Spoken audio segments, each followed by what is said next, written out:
Et ce matin, dans notre coup de projecteur, nous partons dans le Tarn. Nous allons partir à Cuctoulza. Alors, nous allons retrouver Gérard Anjou. Bonjour Gérard. Bonjour.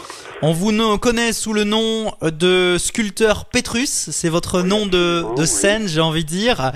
Depuis combien de temps vous faites de la sculpture exactement ? Je crois que ma première sculpture, je l'ai réalisée d'après une camarade de collège. C'était en 58. En 1958. Et ça a été le petit déclic. Et du coup, vous vous êtes dit, je vais devenir sculpteur ? Ça a été le déclic et depuis, je ne fais que de la sculpture, quoi. D'accord. Alors, qu'est-ce que vous fêtes exactement ? Est-ce que vous pouvez nous présenter un petit peu votre... Moi, ma finalité, c'est le portrait. Le portrait, le nu, beaucoup de rigueur dans le geste, et dans les lignes du corps humain. Je suis un type à respecter absolument un corps humain. En partant d'un principe, si vous connaissez une jeune fille qui fait de la danse jazz, de la danse à l'opéra, de l'opéra classique ou de la danse indienne, c'est toujours le même corps qui bouge. Oui, tout à fait. C'est pas en faisant des grands bras 3 fois plus grands qu'on va faire quelque chose. Donc je suis pour le respect de l'anatomie, et ça rejaillit bien sûr si on me demande de faire le portrait de quelqu'un en taille directe, en marbre ou en pierre. C'est sûr qu'il faut que ça ressemble. Hein. Ouais. Et justement, vous travaillez en taille directe, alors qu'est-ce que c'est ? Il n'y a aucune maquette. D'accord, aucune maquette, c'est-à-dire que... Si vous voulez, à contrario, la sculpture se fait, vous faites une maquette, vous la portez à Carrare, ils vous la refont en marbre, elle pèse 10 tonnes, d'accord ? Moi, je ne fais jamais de maquette, je pars directement soit en séance de pose, soit de mémoire, soit d'après les photos quand c'est pour quelqu'un qui est malheureusement décédé. Pour résumer un petit peu la situation, vous avez votre bloc de pierre, soit en marbre, soit en pierre. Voilà, oui.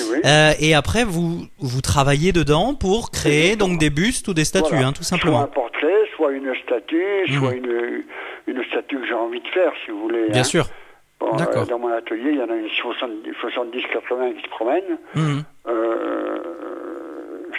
Mais si vous voulez que ce soit le portrait ou le nu, c'est toujours plein de rigueur. D'accord, tout à fait. C'est ce que j'apprends à mes élèves au maximum. Puisque vous donnez des cours aussi, c'est important pour vous de donner des cours, de transmettre un petit peu... Je ne recherche pas des élèves, je recherche des talents.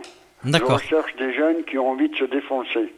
D'accord, ok. Alors c'est tout. Contrairement à ce qu'on peut croire, il y a beaucoup de jeunes qui ont envie de se défoncer, mais qui n'ont pas les moyens, et qui ne sont pas aidés ni par l'État, ni par les affaires culturelles, ni par rien du tout, quoi. On l'a bien compris. En vous entendant, on va finir là-dessus. Le terme pour définir votre métier, c'est rigueur. Ah oui, absolument. Oui. Ouais, rigueur dans les gestes, dans l'approche aussi. Rigueur dans la vision des choses, si vous voulez. En 2 mots. À l'heure actuelle, on confond facilement nu et à la place vous mettez un C, d'accord ?